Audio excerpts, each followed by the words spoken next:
ယနေ့သာသနာတော်နှစ်2569ခုကောသာတက္ကရာ1389ခုတဘိုးတော်လဇန်2ရက်နေ့ခရစ်တက္ကရာ2026ခုတလပိုင်း19ရက်နေ့တနင်္လာနေ့မှာမြန်မာနိုင်ငံပြည်တွင်းပြည်ပမှာရှိကြကုန်သောသာသနာဝန်ထမ်းရှင်ရန်ပေါင်းပစ္စည်းလေးပါးလူတန်းကြကုန်သောတရားဓမ္မပေါင်းမြန်မာနိုင်ငံသူနိုင်ငံသားအပေါင်းကဘာသူကဘာသားအပေါင်းယနေ့မှာမွေးဖွားကြကုန်သောမွေးနေ့ရှင်အပေါင်း365မြတ်တာဘွားအစီအစဉ်ကိုကြည့်ရှုနေသောပုဂ္ဂိုလ်ပေါင်းကျွန်ုပ်တို့နှင့်တန်တရားဆက်ဆက်မှယခုဘဝတည်တော်ဆက်ပူသောဆွေမျိုးမိတ်ဆွေဘိုးဘွားညီကိုမောင်နှမအပေါင်းနတ်ပြည်6တဲ့ဗြဟ္မပြည်20လူပုံပဲလေးပုံ30ပုံ၌ကျင်လည်ကြကုန်သောလူနတ်ပြည်မှာတတ္တဝါပေပုံသားအပေါင်းအနန္တစัจ java လာအနန္တတတ္တဝါပေါင်းတို့သည်မကောင်းကျိုးကိုပယ်ပြောင်း၍ကောင်းကျိုးချမ်းသာကိုပေးစွမ်းစေတတ်သောမင်္ဂလာပေါင်းနှင့်ပြည့်စုံပါစေလို့ရှေးဥစွာဆုတောင်းမေတ္တာပို့သအပ်ပါသည်365မြတ်တာဘွားအစီအစဉ်ကိုနေ့စဉ်နဲ့များဆောင်ရွက်နေရခြင်းသည်နေ့စဉ်နဲ့များမူပွားနေကြကုန်သောမူနေ့ရှင်ပေါင်းတို့အားမေတ္တာပို့သခြင်းနှင့်ကုသိုလ်ကောင်းမှုများပြုလုပ်ရန်တိုက်တွန်းနှိုးဆော်ခြင်းဆိုတဲ့အချက်နှစ်ချက်ကိုအခြေခံ၍ယနေ့ကမ္ဘာလောကကြီးမှာကြီးစိုးလျက်ရှိသောမိဘေးရေဘေးလေဘေးငလင်ဘေးစသည့်သဘာဝဘေးအန္တရာယ်မျိုးမျိုးကိုကမ္ဘာသူကမ္ဘာသားများခံစားနေရသည့်အပြင်လူတူချင်းတယောက်ချင်းမှရှိသောလောဘဒေါသမောဟဆိုတဲ့တရားစုများကြောင့်လူတူနဲ့တူကြားအဖွဲ့အစည်းတစ်ခုနဲ့တစ်ခုကြားနိုင်ငံတစ်နိုင်ငံနဲ့တစ်နိုင်ငံကြားဖြစ်ပွားလျက်ရှိသောပြိပက္ခများကြောင့်လည်းဘေးဆိုးရန်ဆိုးအန္တရာယ်ဆိုးများကိုကမ္ဘာသူကမ္ဘာသားများခံစားနေကြပါသည်ထို့အပြင်ငမို့ခေါင်းမခြင်းကြောင့်ပျက်စီးခြင်းပေးစစ်လက်နက်များကြောင့်ပျက်စီးခြင်းပေးယောဂများကြောင့်ပျက်စီးခြင်းပေးဆိုတဲ့ကက်ကြီး၃ပါးပေးကိုလည်းကမ္ဘာသူကမ္ဘာသားများခံစားနေကြပါသည်ဘေးဒုက္ခရောက်နေကြကုန်သောပုဂ္ဂိုလ်ပေါင်းတို့အားကိုယ်တိုင်ကူညီဆောက်ရှောက်ခြင်းတည်းဟူသောကာယကံမေတ္တာများကိုမထားရှိနိုင်သည့်တိုင်အောင်မိမိတို့နှုတ်မှမေတ္တာပို့သခြင်းတည်းဟူသောဝစီကံမေတ္တာမိမိတို့စိတ်မှမေတ္တာစိတ်များထားရှိခြင်းတည်းဟူသောမနောကံမေတ္တာများကိုထားရှိမယ်လူတိုင်းမေတ္တာတရားကိုပွားများကြမယ်ဆိုလျှင်မိမိတို့နေထိုင်ရာကမ္ဘာလောကကြီးဟာမေတ္တာတရားထွန်းကားရာငြိမ်းချမ်းသာရသောနယ်မြေတစ်ခုဖြစ်လာမယ်လို့ယုံကြည်သောကြောင့်ဆောင်ရွက်နေရခြင်းဖြစ်ပါသည်365မြတ်တာဘွားအစီအစဉ်မှာမိမိတို့မိနာမများကိုခေါ်ဆိုမြတ်တာဘုဒ္ဓခြင်းများခံယူလိုပါကမစင်ကြမှာအမိမွေးနေ့တက္ကရာများကို3ရက်ခန့်ကြိုတင်၍ပေးပို့သနိုင်ပါသည်မစင်ကြမကြည့်မိရသော၎င်းအကြောင်းမျိုးမျိုးကြောင့်မိမိတို့မိနာမများကိုခေါ်ဆိုမြတ်တာဘုဒ္ဓခြင်းများမပြုလုပ်နိုင်ရင်လည်းခွင့်လွှတ်ပေးပါလို့မြတ်တာရက်ခံပါသည်365မြတ်တာဘွားအစီအစဉ်ကိုကိုယ်တိုင်မပြုလုပ်နိုင်သည့်တိုင်အောင်ရှေ့ပေးခြင်းဖြင့်၎င်းအစီအစဉ်ကိုကြီးစုလိုက်ပါဆောင်ရွက်ခြင်းဖြင့်၎င်းဘာဝနာကုသိုလ်များကိုပါဝင်နိုင်ပါသည်မြတ်တာဘာဝနာပွားများမိဖြစ်သောကြောင့်ကျွန်ုပ်နှင့်တူတကွကုသိုလ်ကောင်းမှုများပြုလုပ်နိုင်ရန်နှင့်ကုသိုလ်ကောင်းမှုများကိုမြတ်ပေးဝေသည့်အခါဝမ်းမြောက်ဝမ်းသာသာဓုခေါ်နိုင်ရန်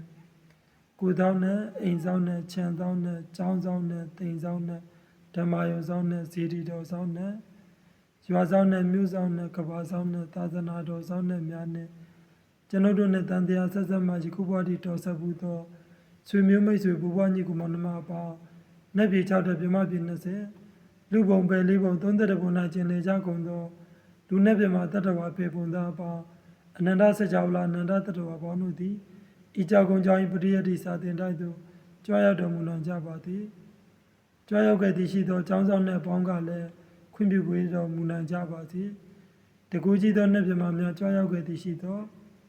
ကျောင်းဆောင်နှင့်များသည်ဤနေရာသည်မိမိတို့နေထိုင်ရာဌာနများဖြစ်သောကြောင့်တကူကြီးသောနတ်မြတ်များနှင့်တူတကွကုသိုလ်ကောင်းမှုများကိုစိတ်ချမ်းသာစွာပြုလုပ်နိုင်ကြပါစေသာဓုသာဓုသာဓုမြတ်တာဘာနာပွားများမိဖြစ်သောကြောင့်ဤဗဒ္ဒကဘာနာပွင့်ထွန်းမိပွင့်ထွန်းလက်တန်သောတရားငါးစုတော်အပိဖိတ်ပါမည်ဣမေဗဒ္ဒကဘေဥပါဒောကာကုတံတောသာကောနာကမနောသာကတဘောသာဂေါတမောမုနိသာအရိမတယောသာတေပင်္စဗုဒ္ဓေဟိတိတေမေမာကံတင်တုနေသာသဗ္ဗတာဒုခေနာသဗ္ဗညုတာညနေတောဣမေဗဒ္ဒကဘေဗဒ္ဒကဘာ၌ဥပါဒောပွင့်တော်မူကြကုန်သောကာကုတံတောသာကိုကိုပင်ကိုအမိပြု၍အပရာဇိတာပလင်ထ၌ တပိညုတာရှင်ညာတော်ကိုရရှိတော်မူသောကာကုတံမြတ်စွာဘုရားသည်၎င်းကောဏကမနောစာယတပံပင်ကိုအမိပြု၍အပရာဇိတာပလင်တတ်၌တပိညုတာရှင်ညာတော်ကိုရရှိတော်မူသောကောဏကုံမြတ်စွာဘုရားသည်၎င်းကတဘောဇာညောင်ပင်ကိုအမိပြု၍အပရာဇိတာပလင်တတ်၌တပိညုတာရှင်ညာတော်ကိုရရှိတော်မူသောကတပမြတ်စွာဘုရားသည်၎င်း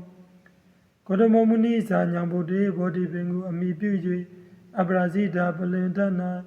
တပိညုတာရှင်ညာတော်ကိုရရှိတော်မူသောဂေါတမမြတ်စွာဘုရားသည်၎င်းအရိမတယောဇာကံခောပင်ကိုအမိပြု၍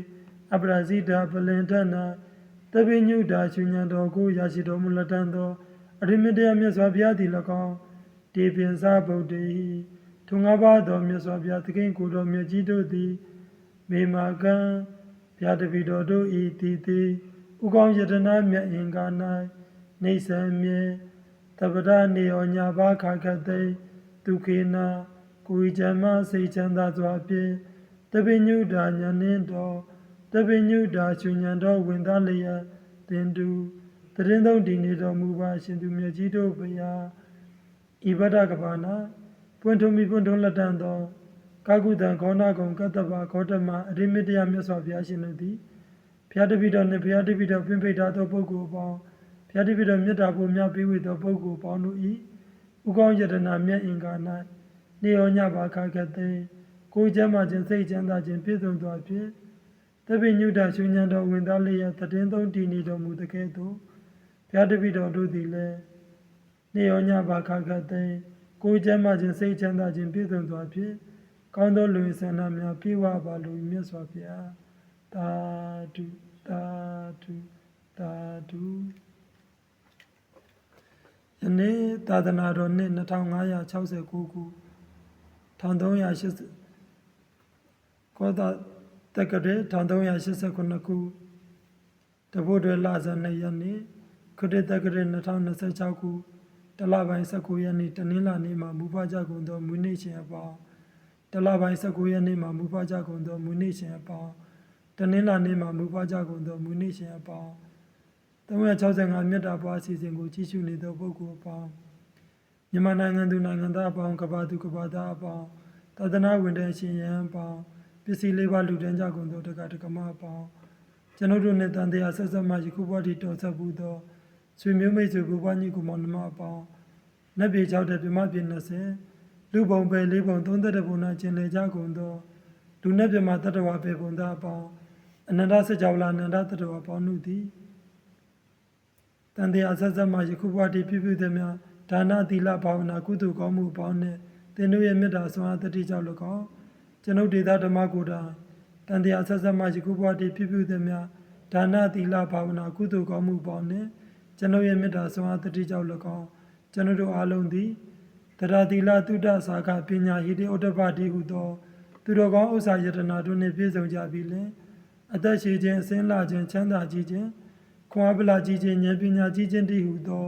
အကျိုးတရားများကိုရရှိခံစားရ၍အပယ်၄ပါးကတ်၃ပါးရပ်ပြစ်၈ပါး